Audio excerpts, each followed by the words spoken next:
Olá, gente, boa noite. Eu sou o Pablo, gerente de marketing da Fagron Brasil, e estou aqui mais uma vez para iniciar aí o nosso terceiro encontro dessa nossa série em comemoração aos 10 anos do Grupo Fagron na América Latina e também, por consequência, aqui no Brasil. Né? Então, eu vou começar, para quem já viu, eu vou ser um pouco repetitivo, mas é bom para reforçar um pouco as informações, e para quem ainda não viu essa apresentação minha agora, vai conhecer um pouco mais da Fagron, um pouco mais dessa trajetória da Fagron aqui no grupo, do Grupo Fagron aqui na América Latina. Então eu vou falar um pouquinho sobre a Fagron. A Fagron ela foi fundada lá atrás, na Holanda, em 1990, e ela chega aqui no Brasil no finalzinho de 2010, né? E hoje o Grupo Fagron ele é composto por mais de 2.300 pessoas, né? 3.200 profissionais espalhados durante em 35 países, né? E, e todas essas pessoas e esses países têm como um objetivo, uma meta de cumprir os mais altos padrões de qualidade e sempre trazer inovações científicas para os mercados e para a construção da medicina personalizada, né? Então, porque a, a, a nossa medicina personalizada ela é muito importante para a gente, tanto que é o nosso propósito. A gente tem um propósito, esse é o nosso propósito, de junto nós criamos o futuro da medicina personalizada, e é para isso que essas 2.300 profissionais estão trabalhando aí todos os dias, para que a gente construa juntos, né? E quando eu digo juntos, não é só junto quem faz parte do Grupo Fagron, mas junto quem atua nessa área de saúde. Então, isso estão incluídos os médicos, os professores, as universidades, os farmacêuticos, os profissionais de marketing como eu, né, pessoas de relações públicas das mais variadas áreas de conhecimento se unem em torno desse propósito que é promover a saúde personalizada, a medicina personalizada. Então, como eu disse, a gente tem em 35 países, né? A gente tem uma ideia aí do tamanho que é a contribuição da Fagron para a construção dessa medicina personalizada. Você tem uma noção, olhando esse mapa, a grandiosidade disso, né? E a gente desce para a América Latina, que é o motivo aí do nosso encontro, né? A gente tem 10 anos em comemoração, e a gente tem atuação hoje na América Latina, no Brasil, na Colômbia e no México, né? E falando especificamente do Brasil, que também tem 10 anos, né? A entrada do Grupo Fagron no Brasil, que deu origem a essa atuação dentro da América Latina, e a Fagron Brasil hoje ela atua com a sua sede administrativa, vendas, marketing, dentro da cidade de São Paulo, e a gente tem o nosso warehouse, o nosso estoque, onde a gente ali armazena e distribui todas essas maravilhas aí que a gente cria, que fica em Budas Artes, né? E eu já estou indo para o final, né? Eu queria só fazer um reforço com relação ao brands, que essa palavra ela tem muita força aqui dentro da Fagron, ela, ela é muito importante para a gente, e todo mundo já deve ter em algum momento ouvido alguém do time da Fagron falando essa palavra brand, e ela é importante para a gente porque ela significa mais do que só uma marca ou um produto que a gente comercializa, né?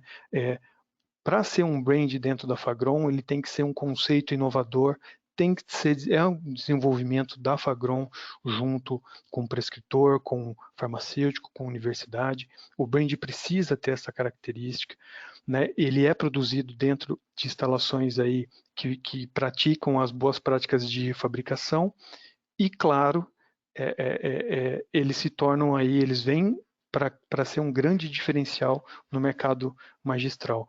Então, isso é ser um brand, né? Então, quando você tem um brand, ou quando alguém vai até a sua farmácia ou ao seu consultório e te apresenta um brand, ele está apresentando isso, um produto que é para lá de especial, que é o que a gente mais se dedica, é aquilo que a gente traz de mais valor de dentro da nossa empresa para a empresa de vocês. Então, isso é muito importante, é de muito valor.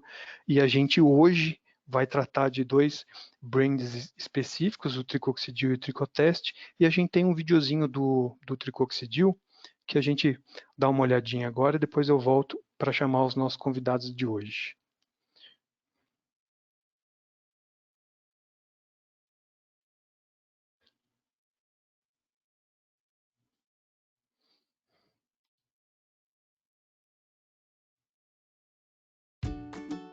Quem sofre com queda de cabelo sabe como incomoda quando os fios caem além do normal.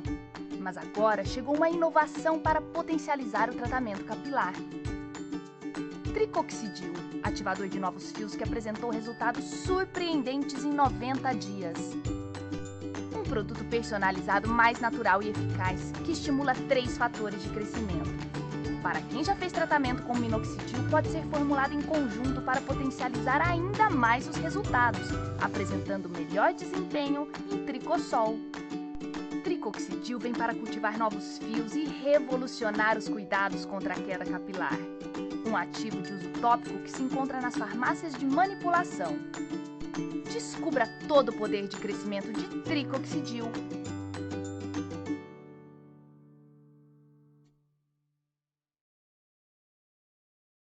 Excelente. Então, a gente hoje, nossa conversa hoje é sobre queda capilar, é mais como a gente consegue aí potencializar os resultados, todo o arsenal que a Fagron tem à disposição, e por isso a gente vai ter 2 convidados super especiais na noite de hoje.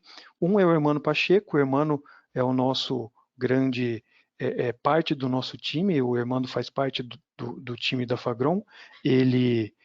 Ele é farmacêutico, ele é pós-graduado na SPN e na Unicamp, faz parte do time de pesquisa e desenvolvimento da Fagron, e eu vou começar chamando a doutora Gláucia Labinas, que é dermatologista. Muita gente já conhece ela, mas eu vou apresentá-la da mesma forma. A doutora Gláucia Labinas é dermatologista, ela é membro titular da SBD, Sociedade Brasileira de Dermatologia, especializada em dermatologia estética, mas ela também atua aí dentro da dermatologia. Ela tem uma atuação bem ampla e ela também é professora. Então eu vou chamar a doutora Gláucia para vir aí com a gente. Ela vai começar e depois o Hermano vem na sequência. E se vocês tiverem alguma pergunta enquanto a doutora chega, se vocês tiverem alguma pergunta durante as explicações, vocês podem, por gentileza, mandar, que ao final a gente tem um tempinho que a gente vai responder essas perguntas, né? Então eu chamo a doutora. Olá, doutora, tudo bem? Boa noite. Olá, Pablo, boa noite a todos. Seja bem-vinda aí, mais uma aula com a gente. E eu sei que você tem bastante coisa legal para falar para a gente, então eu vou ficar quietinho e vou deixar você à vontade aí com o pessoal. Obrigado, viu? Combinado. Muito obrigada. Deixa eu preparar aqui a minha apresentação para vocês.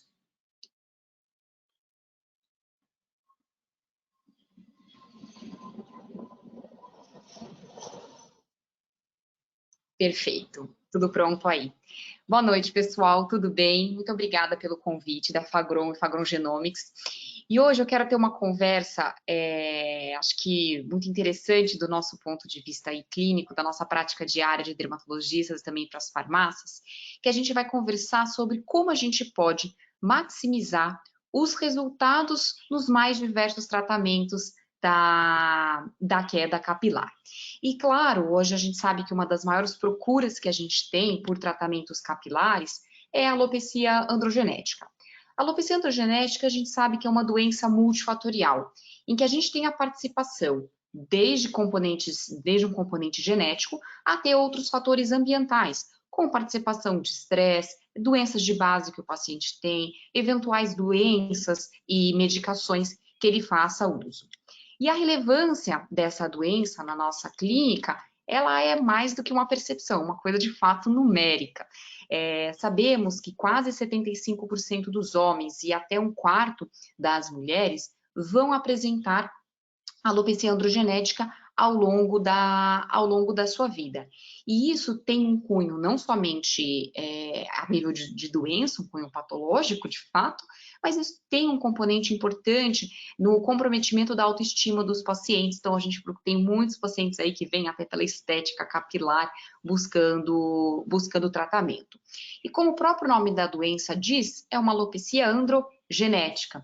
E, de fato, já existem atualmente mais de 200 genes que são relacionados à gênese da doença, seja no metabolismo de prostaglandinas, na participação de hormônios, genes que codificam perfil vascular e perfil inflamatório nesses pacientes. Quando a gente pensa no panorama atual de tratamentos disponíveis, a gente tem uma ampla gama de tratamentos nas nossas mãos, desde tratamentos tópicos à base de análogos de prostaglandina, fatores de crescimento, os inibidores androgênicos, temos os dispositivos de LED de uso em consultório e uso domiciliar, os procedimentos de mesoterapia, infiltração de medicações diretamente no couro cabeludo, né, o MMP. E aí, se você fala o seguinte, Gláucia, se eu tenho tanto tratamento hoje, tratamentos bons, minoxidil, finasterida, dutasterida, latanoprosta, por que a gente vai discutir hoje testes genéticos e mais uma opção de tratamento? Porque isso acaba sendo uma faca de dois gumes. Embora a gente tenha, de fato, um arsenal terapêutico na nossa mão muito grande, eu lanço para vocês uma pergunta inicial, que é o seguinte: qual que é o critério que a gente utiliza? Vamos supor um paciente sem alergia a nada, beleza? Qual que é o critério que a gente utiliza para escolher qual medicação a gente vai começar? Começo com minoxidil, começo com finasterida, dou um fitoterápico, manipulo ou não? Qual que é o critério que a gente utiliza? E mais, o paciente que já vem tratando, não teve uma resposta, qual que é o critério que eu utilizo, então, para dar um passo além? Qual que é a medicação que eu vou utilizar em seguida? Então, se eu tenho tanto remédio, qual que vai ser o meu critério de escolha? Então, a gente vê que na nossa prática, muita da decisão terapêutica em tratamento da alopecia androgenética é uma tentativa e erro. A gente vai tentando A, tentando B, vamos ver como é que o paciente vai, reavalia, conduz, e o paciente não volta para reavaliar depois de uma semana. A gente sabe que para cabelo são pelo menos 90 dias de tempo, se possível mais, né? 6 meses, 9 meses é um cenário ideal para a gente reavaliar um tratamento. E aí, depois de 2, 3 ciclos capilares, ou seja, depois de 6, 9 meses, o paciente volta e não teve a resposta que a gente queria. E aí a gente vai, então, tentar novamente uma outra medicação. Então, muito tempo é perdido, né, para a gente nessas reavaliações. Isso frustra muita gente, a gente como médico, como prescritor, e o paciente mais ainda. E muitas vezes a gente sabe que o paciente ele abandona o tratamento, ou porque ele não viu resultado, ele não tem paciência de esperar tanto tempo, ou porque muitas vezes a gente sabe que o paciente atribui a nós, médicos, a falha do tratamento dele, quando muitas vezes é simplesmente ele que não respondeu, ou ele tem um caso de difícil condução, um caso mais limitante da resposta. E isso gera, então, a perda do paciente, aquele paciente que já chega falando, olha, eu já fui em 50 médicos, eu já usei isso, já usei aquilo, e aí você fala, e agora? Para onde que eu vou correr? O que eu vou prescrever para esse paciente? E aí que a gente vê, então, o questionamento. Será que a gente, então, ao invés de só tratar a consequência, ou seja, a queda capilar e querer fazer que o cabelo cresça, será que não valeria a pena a gente dar um passo antes disso? Ou seja, será que não valeria a pena a gente investigar e tratar a causa, ou seja, o gatilho genético que naquele paciente vai ser relevante para a queda dele?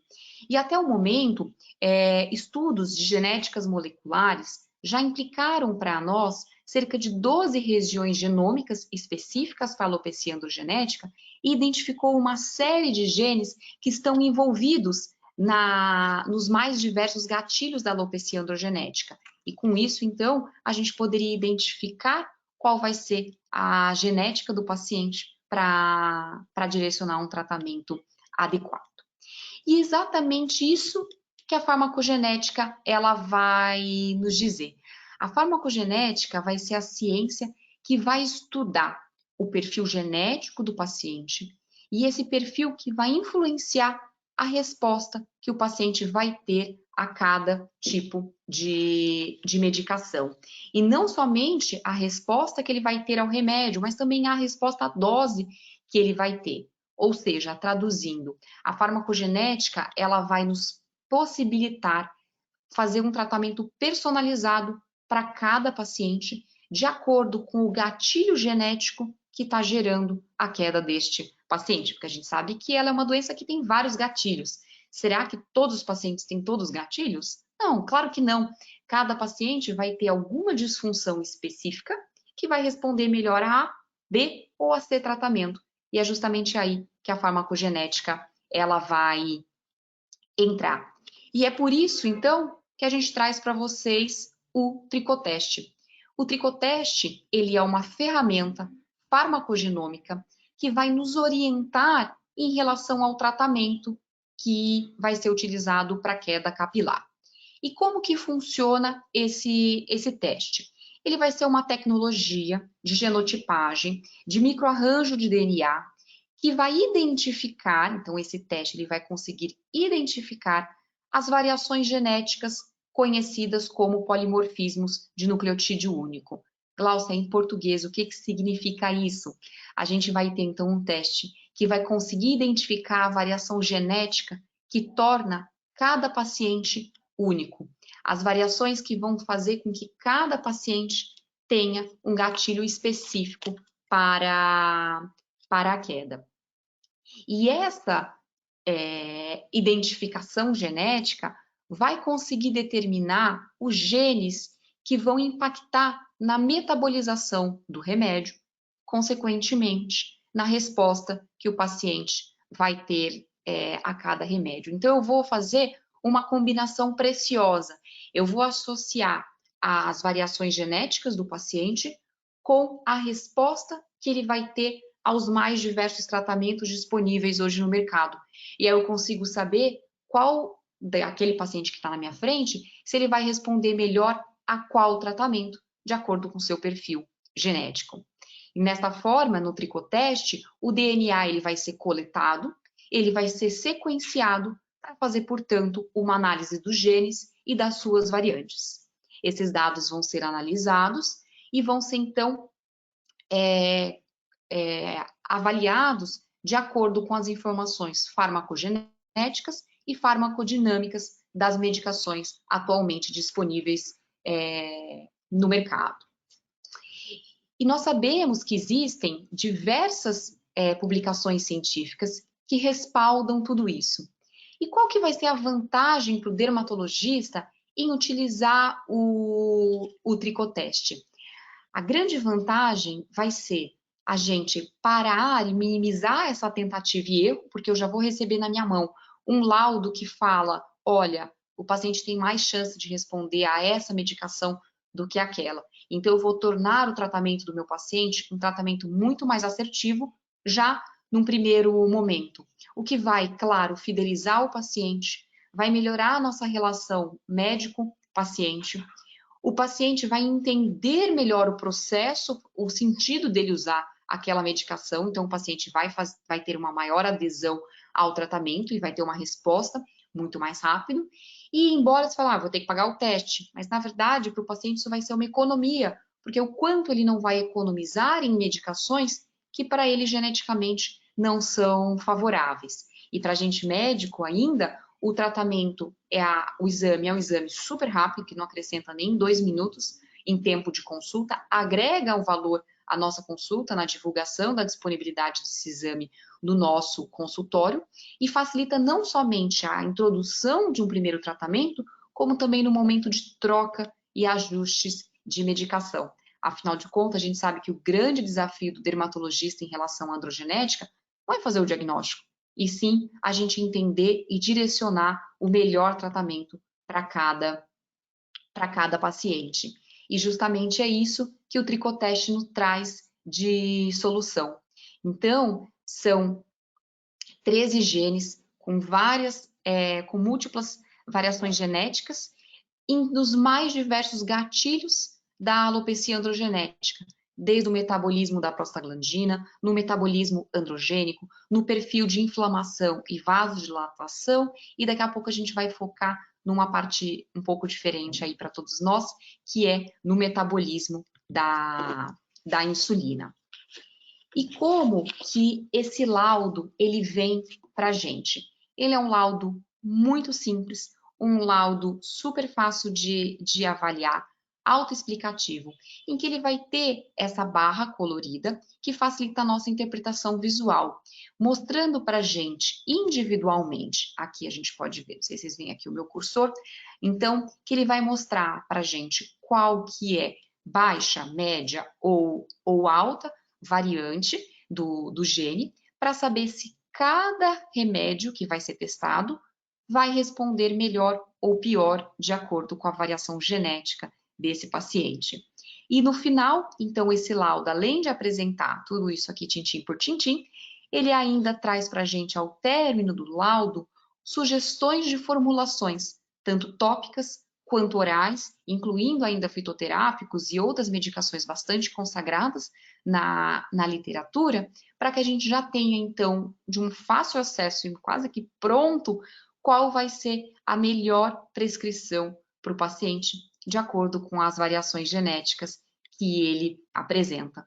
E com isso, a gente consegue trazer um plano de tratamento totalmente personalizado para o nosso paciente. Um plano de tratamento, seja para tratamento de couro cabeludo, cílios, sobrancelha, barba, tratamento tópico, tratamento oral, ou seja, e também agregar com essas informações as rotinas de hair care e manutenção de tratamento capilar.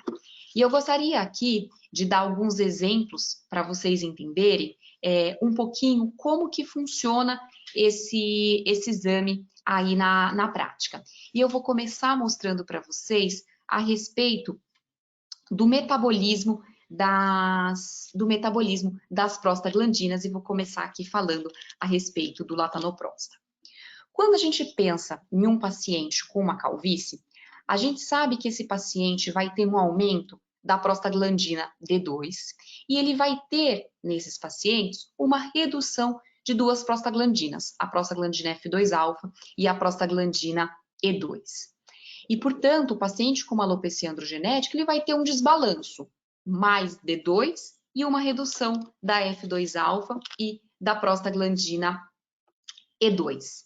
E, portanto, quando a gente pensa em um tratamento como, por exemplo, o latanoprosta, que vai ser um análogo de F2-alfa, parece simples. Eu vou lá, vou estimular o aumento da prostaglandina F2-alfa e pronto, resolvido o problema. Então, realmente parece uma boa opção.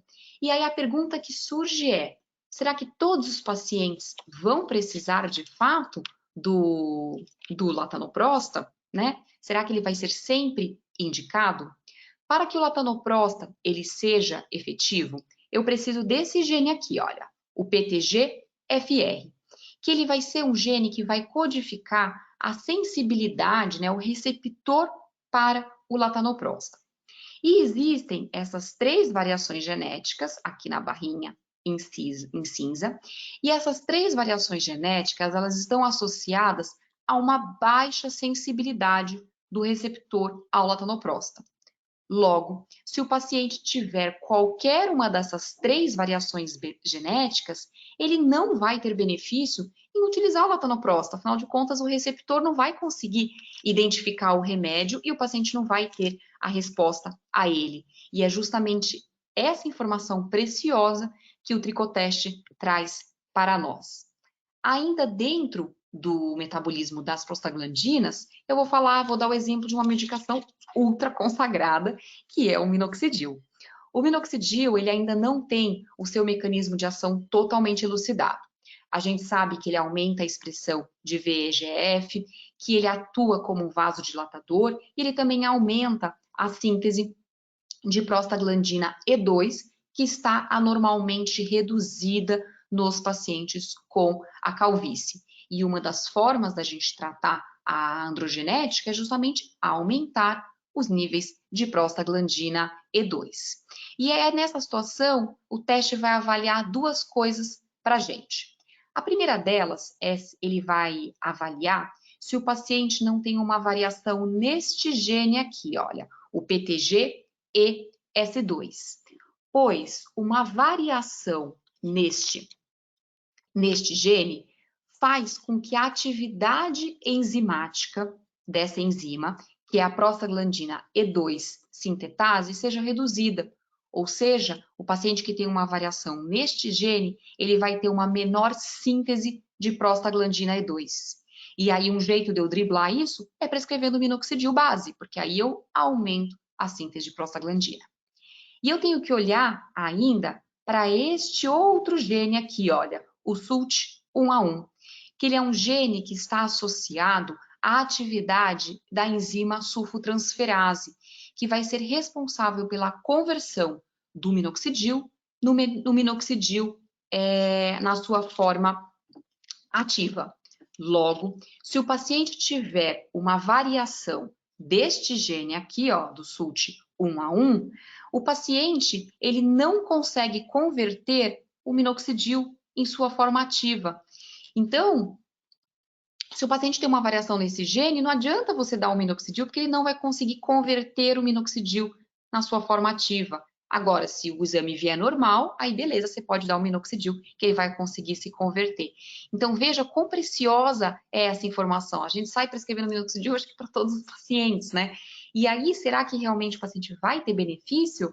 Se ele tiver uma mutação nesse gene, por exemplo, ele não vai ter benefício. E a gente não pode não falar do metabolismo androgênico na androgenética, né? Vide o nome da doença. E a gente sabe que o metabolismo da testosterona, que é o principal hormônio envolvido, ele vai ter duas vias, certo? Uma primeira via, que vem aqui para a esquerda, que é a conversão da testosterona em estradiol, muito importante principalmente na alopecia androgenética feminina. E uma segunda via, que é a conversão da testosterona em dihidrotestosterona, certo? Através de duas enzimas, a 5-alfa-redutase 1 e a 5-alfa-redutase tipo 2. E vale lembrar que é a dihidrotestosterona que vai gerar principalmente a miniaturização folicular. E como vocês devem imaginar, existem diversas variações genéticas que vão afetar as três enzimas, as duas 5-alfa-redutases e a aromatase. Caso o paciente tenha algum polimorfismo aqui, olha, nesse gene do CYP19, que vai regular a atividade da aromatase, esse paciente não consegue converter testosterona em estradiol. Consequentemente, o metabolismo dele é desviado para a direita, ou seja, ele acaba produzindo mais dihidrotestosterona. E aí, o que você vai fazer? Não quero dihidrotestosterona, eu quero converter em estrogênio, que faz o cabelo crescer. Portanto, eu vou prescrever quem? Eu vou prescrever o 17-alfa-estradiol. E Glaucia, isso é frequente? Sim, olha só, 1 em cada 2 pessoas tem alguma variação nesse gene que codifica a aromatase, e principalmente mulheres. Então, vejam a relevância disso tudo, tá certo? E aí, a importância da gente entender essa questão. Quando a gente pensa, então, no paciente que vai ter um aumento da atividade desse primeiro gene aqui, olha, o SR5-BA1, ele vai ter o quê? Um aumento da ação da enzima 5-alfa-redutase tipo 2. Então, vai ser um paciente que vale a pena eu prescrever o quê? Finasterida para esse paciente, porque a finasterida ela é justamente o quê? Um inibidor da 5-alfa-redutase tipo 2. Da mesma forma, se eu tenho um paciente que tem uma alteração no gene do SR5-BA1, ele vai ser um paciente que vai ter um aumento da atividade da outra 5-alfa-redutase. E aí eu vou prescrever quem? Eu vou prescrever, então, a dutasterida. Então, muitas vezes no consultório a gente fica, prescrevo finasterida, prescrevo dutasterida, vou um, vou outro, e aí com o tricoteste a gente já consegue saber qual das duas 5-alfa-redutase ele está com atividade aumentada às custas de uma variação genética. Aí eu consigo, então, prescrever ou finasterida ou dutasterida, tornando, portanto, o meu tratamento muito mais assertivo. E, por fim, um último exemplo que eu vou mostrar para vocês, que eu comentei que ia ser um pouquinho diferente, que é a respeito do metabolismo da insulina como gatilho para a alopecia androgenética. A gente sabe que o IGF-1, o Insulin Growth Factor, ele é produzido na papila dérmica e o aumento do IGF-1 está relacionado ao aumento do crescimento capilar.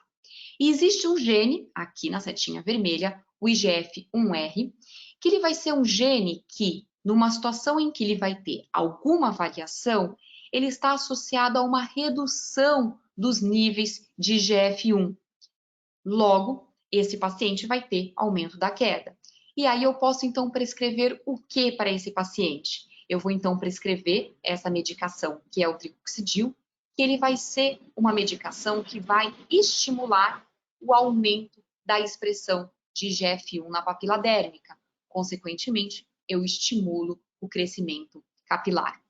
Então, gente, o Tricotest, ele vai ter uma ferramenta importantíssima para o prescritor, para que a gente possa, então, prescrever a medicação que vai ser mais assertiva de acordo com a variação genética do paciente. Claro, ele não é um teste que vai contraindicar ou indicar o uso, mas ele vai dar uma orientação para nós, tanto no início de tratamento, como também na mudança de tratamento do paciente. E aí, antes de eu passar a vez para o Hermano, vem a pergunta, Cláudia, você comentou aí a respeito do metabolismo da insulina, você comentou a respeito do tricoxidil, o que é o tricoxidil? E aí a gente vem então para a nossa segunda parte da nossa abordagem de hoje, que é sobre essa nova medicação que vai atuar em mais um gatilho da androgenética, que é o tricoxidil. E aí eu vou passar então a vez para o Hermano e daqui a pouco eu volto para continuar com vocês.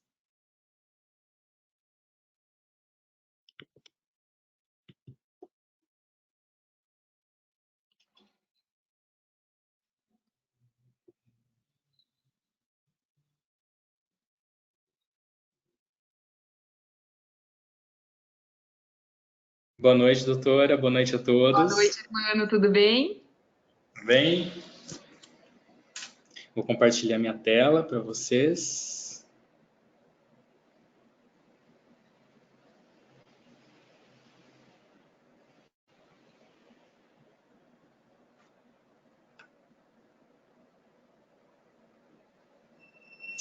Pronto.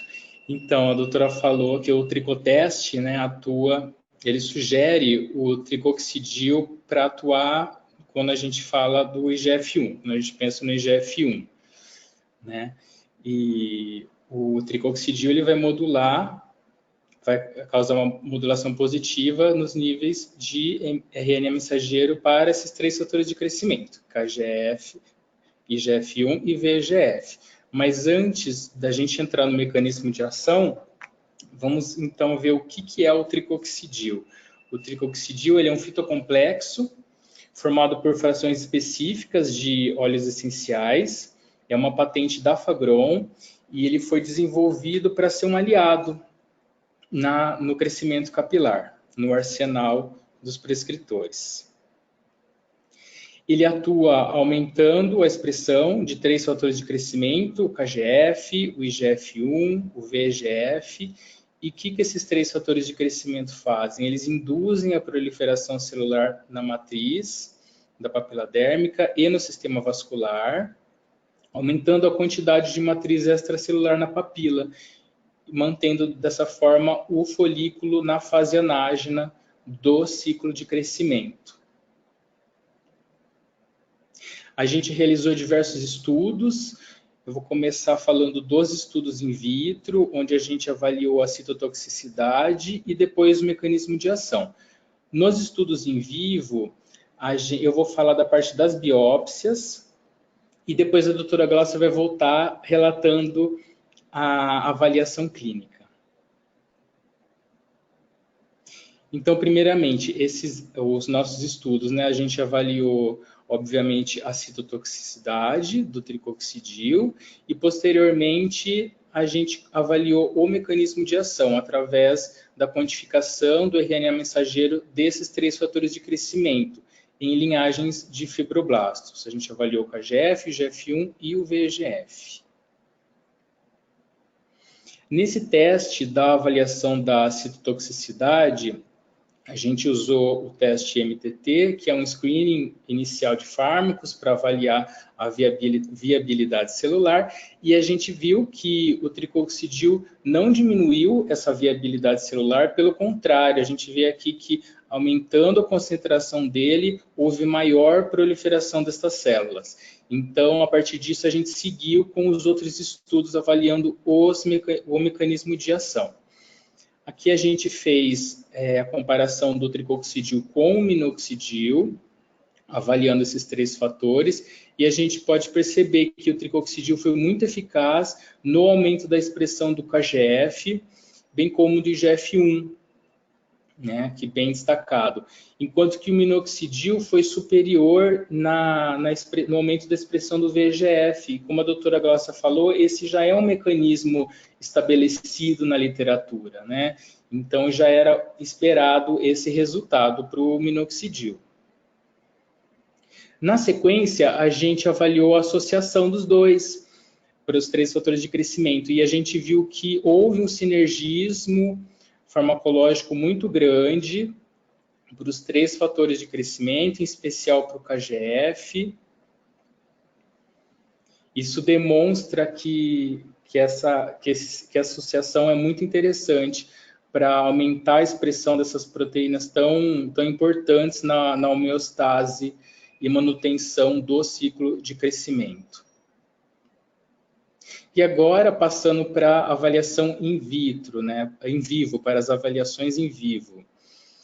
A gente avaliou 32 voluntários, homens e mulheres com idades entre 25 e 50 anos, e eles foram divididos em 7 grupos. Um grupo controle sem tratamento, um grupo que recebeu apenas solução hidroalcoólica sem ativo, outro grupo recebeu apenas o veículo Tricosol, que é a nossa solução da linha Tricoconcept, também sem ativo, e daí outros 4 grupos. 2 receberam minoxidil em solução hidroalcoólica ou no veículo Tricosol. E outros 2 grupos receberam o tricoxidil, também tanto em solução hidroalcoólica quanto em Tricosol. A gente, no primeiro momento, os pacientes foram avaliados, foi colhida uma biópsia e eles passaram pela avaliação do Tricoscan. Receberam o tratamento por 90 dias, depois disso voltaram ao consultório, né, uma nova biópsia foi coletada e uma nova análise por Tricoscan foi realizada. E o que foi obtido após 90 dias? Aqui, na avaliação ex vivo do aumento da expressão gênica do KGF, a gente pode ver que esse gráfico, antes de tudo, ele é um gráfico que demonstra a expressão relativa desse aumento de RNA mensageiro, e essas colunas, quanto maior elas forem, mais significativo foi esse aumento. Então, aqui a gente vê que no grupo 7, que recebeu o tricoxidil no Tricosol, esse grupo foi o mais significativo, teve maior aumento da expressão. Esses outros 3 grupos também foram significativos, enquanto que os 3 primeiros não foram. Para o IGF-1, a gente viu que todos os grupos foram, com exceção do grupo sem tratamento e do grupo que recebeu apenas a solução hidroalcoólica. Mas a gente percebe que o grupo com tricoxidil e tricosol também foi mais significativo com relação aos outros. E por fim, avaliando o VEGF, como é de se esperar, né, com base na literatura e nos nossos estudos in vitro, o minoxidil teve um resultado superior, mais significativo que os outros grupos.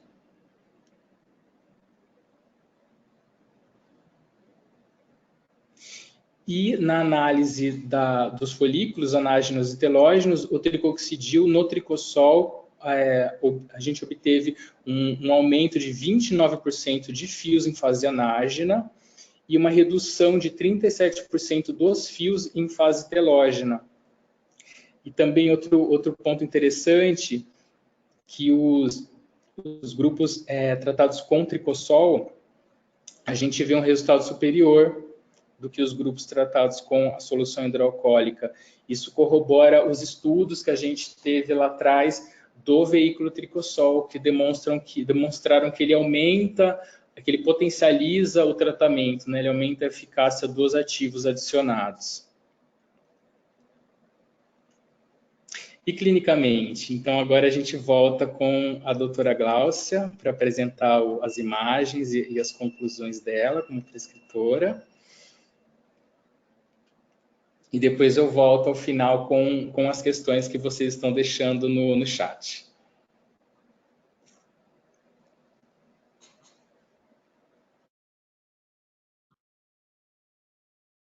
Bom, vamos voltar aqui comigo. E eu vou complementar agora do ponto de vista clínico que o Hermano aí nos abrilhantou. Então, como que foi feita essa avaliação clínica? Eu fiz esse segmento na minha clínica. Então, a gente fez um trabalho randomizado, duplo cego, placebo controlado, prospectivo, em que foram avaliados 32 voluntários com diagnóstico da alopecia androgenética, tanto homens quanto mulheres. E esses homens, né, esses pacientes, perdão, a grosso modo, como o Hermano já especificou aí, eles foram agrupados em 7 grupos, divididos basicamente em 2 grandes grupos. Um grupo utilizando tricoxidil a 2,5% e um outro grupo utilizando minoxidil a 2,5%, e ambos os fármacos foram testados tanto em base hidroalcoólica quanto em tricossol. E todos os pacientes foram avaliados em 2 tempos, no tempo 0 e após 90 dias. E o motivo da gente ter alocado os pacientes dessa forma foi para que a gente pudesse fazer uma dupla comparação.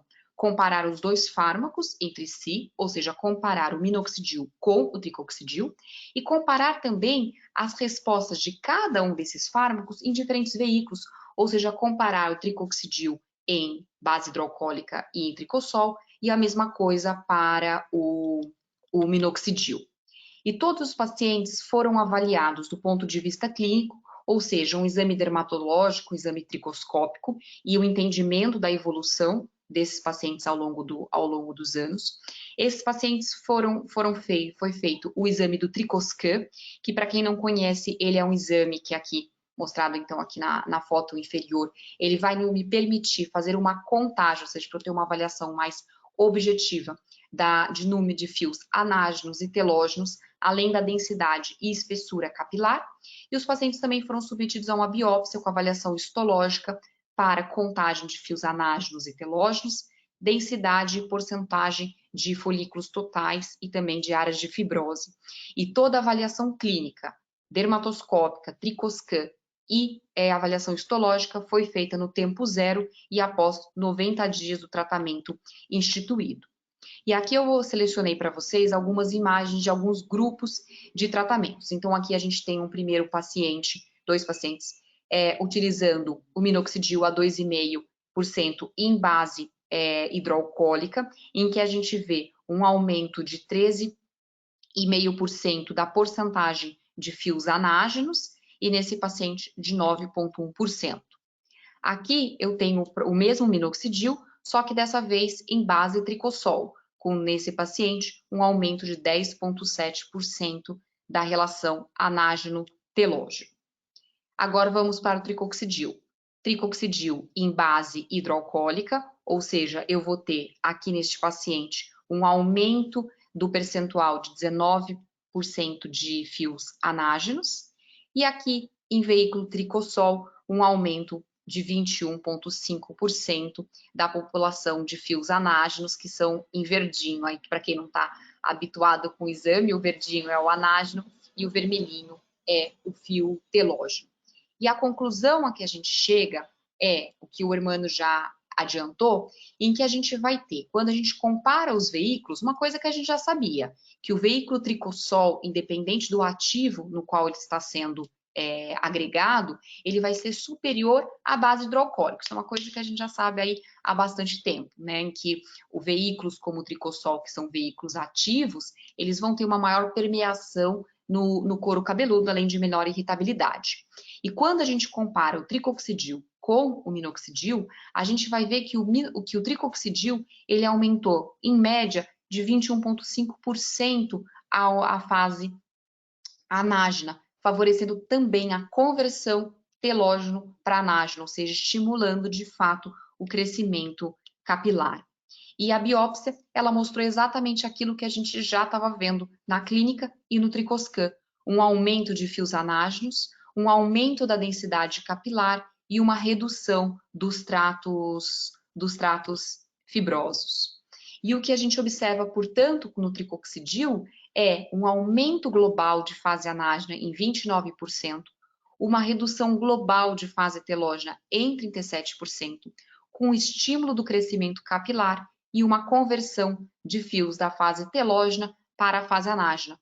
Tudo isso trabalhando no metabolismo da insulina, trabalhando ao estimular o aumento de IGF-1. E a conclusão final que a gente chega quando a gente compara o tricoxidil com o minoxidil é que o minoxidil ele foi superior para a análise do VEGF, mas o tricoxidil foi superior para o KGF, e ambos estimularam aí de uma forma semelhante, estatisticamente, para IGF-1. E aí, ou seja, a gente vai ter no mercado uma nova medicação que vai ser equiparável ao minoxidil, ou seja, uma medicação que vem para concorrer com uma das medicações mais clássicas. Mas será que eu preciso escolher entre um e o outro? Não, a gente pode inclusive fazer uma ação global, associando o tricoxidil com o minoxidil, porque a gente sabe que eles vão ter uma ação sinérgica, potencializando o efeito do outro. Então, a gente não precisa escolher, a gente pode simplesmente associar. E isso para as mais diversas doenças. Então, a gente, claro, fez um estudo voltado para a androgenética, mas a gente pode extrapolar esse conceito para outras patologias do couro cabeludo, como areata, eflúvio telógeno e o eflúvio anágeno. E do ponto de vista prático, nossa, como é que eu prescrevo esse negócio aí? Então, o tricoxidil a gente pode utilizar numa concentração de 2,5% a 5%. O trabalho já nos mostrou que o veículo de escolha deve ser o tricossol, então com uma qualidade superior e maior permeação do que a base hidroalcoólica. Então, aqui eu tenho uma sugestão de formulação de tricoxidil a 2,5% em base tricossol. E aqui uma associação de tricoxidil a 2,5% com minoxidil base a 2,5% em veículo tricossol para o paciente aplicar. E dessa forma, quando a gente associa, portanto, um tricoteste, ou seja, uma ferramenta genética em que me permite focar e direcionar o tratamento do meu paciente, já sabendo de uma forma assertiva qual vai ser o melhor tratamento para ele, tendo na minha mão uma ferramenta que vai minimizar a tentativa e erro, junto com uma nova medicação, que é o tricoxidil, a gente consegue fazer o que é o sonho da medicina, né? Ou seja, a gente personalizar o tratamento de acordo com a demanda e a necessidade individual de cada paciente e de acordo com a patologia que ele apresenta. E é isso, pessoal. Muito obrigada.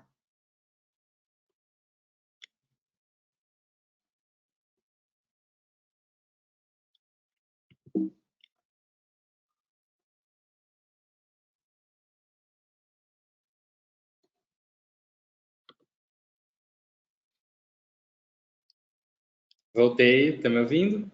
Tô te ouvindo sim, Armando.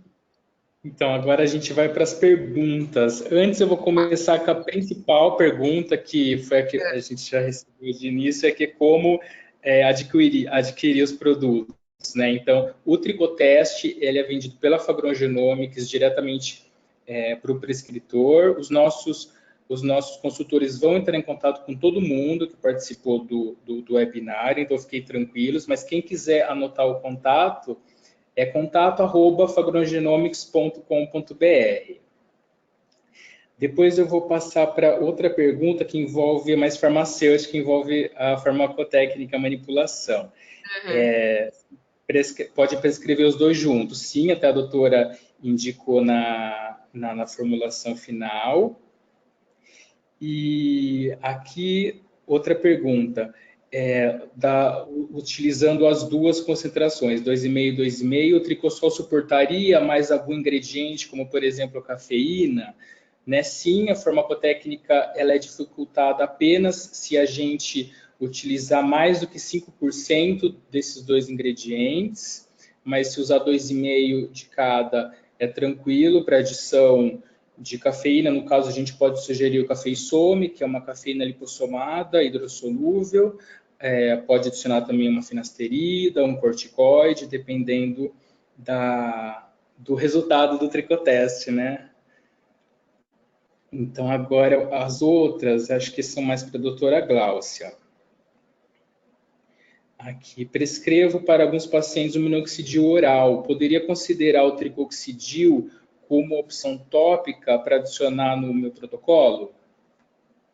Acho que super sim, eu acho que essa resposta é um tema super atual, né? Eu mesma faço isso diária, então eu acho uma solução fantástica, né? E a gente sabe que o paciente que está usando minoxidil oral, ele pode tanto usar o minoxidil oral e isso não impede que ele use, então a gente pode aplicar topicamente. E então seria uma opção manter, por exemplo, a associação tricoxidil com minoxidil tópico e associar o minoxidil oral, ou não, é um paciente que já vem usando, já esgotou a resposta que ele teve, ou mais, o resultado do tricoteste dele veio que ele não, o que ele tem alguma variação que não favorece o uso do minoxidil tópico.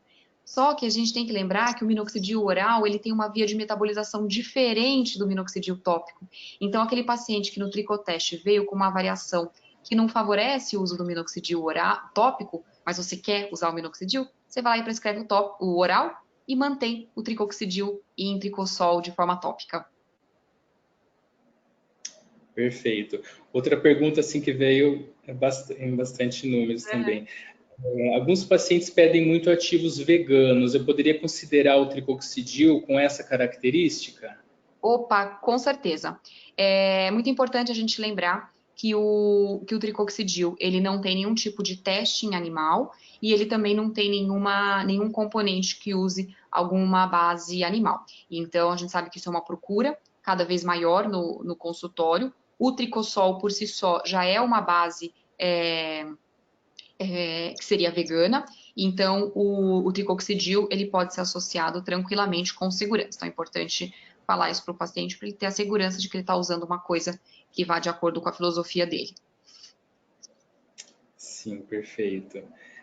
Outra questão é sobre a coleta. A pergunta se é muito demorada essa coleta pro tricoteste, coleta Não, do gente, material. facílima. Eu já fiz no consultório, já fiz o teste, eu tenho os meus. Facílima, pessoal.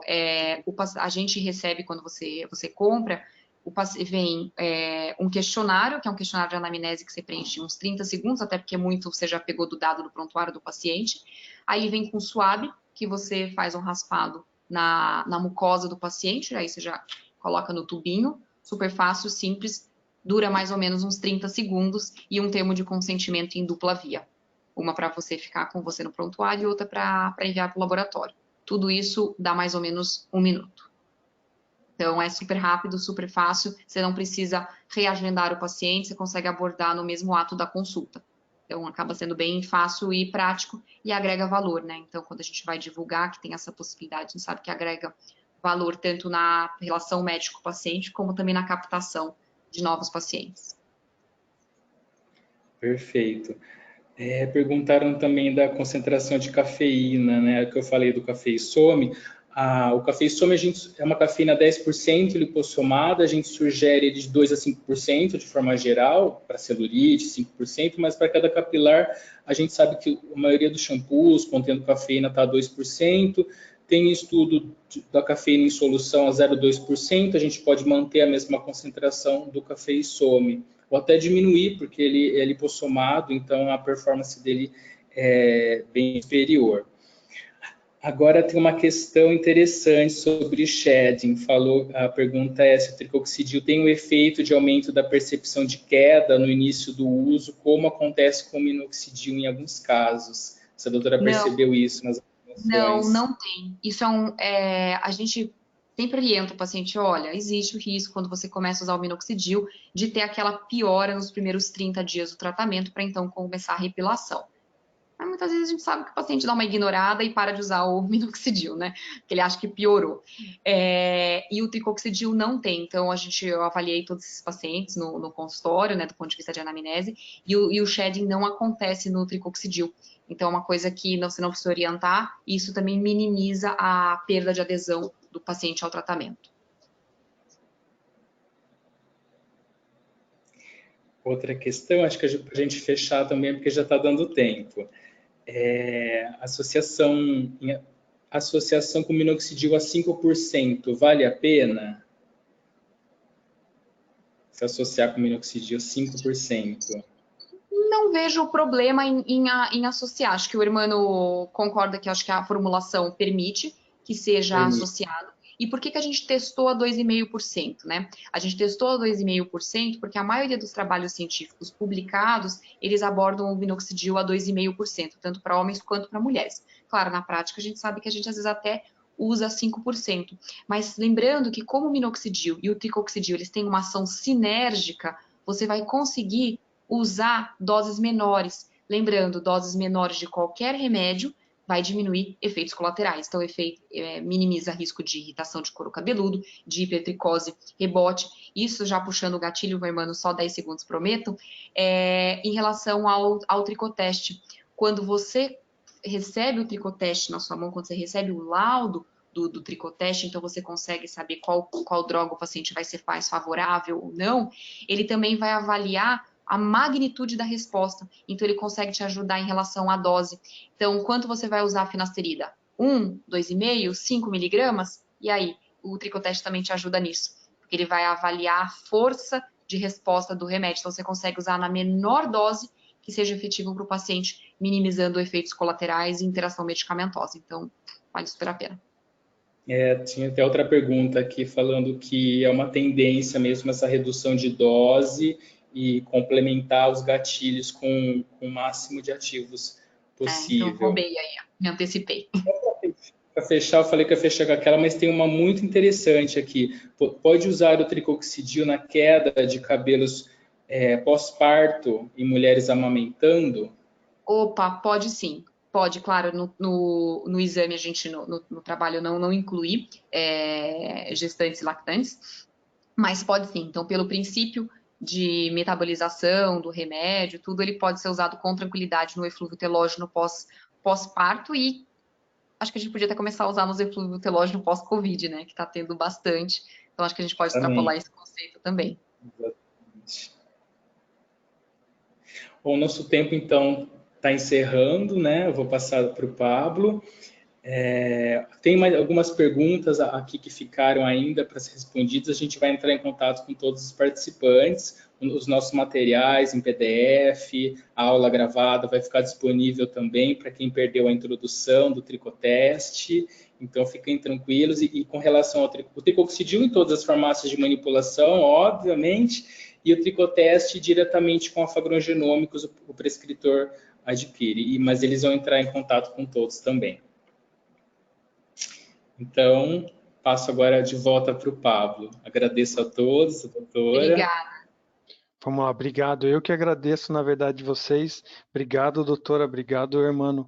Vocês foram ótimos. A aula estava muito boa, muito bacana. Você vê a quantidade de perguntas aí que a gente teve. A gente vai responder depois individualmente quem não conseguiu ser respondido agora. Só tem uma coisinha que durante sua apresentação, irmã, algumas pessoas que estavam com equipamento, algum dispositivo Apple, não conseguiram ver a sua tela, mas não tem problema, tá? Para essas pessoas que tiveram essa dificuldade, terminando aqui, vocês já vão receber a nossa gravação e vocês vão poder acompanhar, e se mesmo assim vocês tiverem algum problema, entrem em contato com a gente e a gente compartilha a apresentação com vocês, tá? Os gráficos estão todos no PDF também, mais Ótimo. detalhado, no estudo também, tranquilo. Não tem problema. Eu tenho algumas pessoas, enquanto a gente estava tentando arrumar, você encerrou e algumas pessoas perderam ali a sua tela. Mas tá tranquilo, ficou gravado e vocês vão conseguir ver. A gente se despede então, pedir para todo mundo ficar atento aí às nossas redes sociais. Amanhã a gente tem uma aula também, junto dessa série que a gente está promovendo. E agradecer mais uma vez a doutora Gláucia aí e o Hermano por essa noite aí de muito conhecimento compartilhado aí com a gente. Obrigado, viu? Obrigada, Pablo. Boa noite, pessoal. Boa noite, irmã. Boa noite.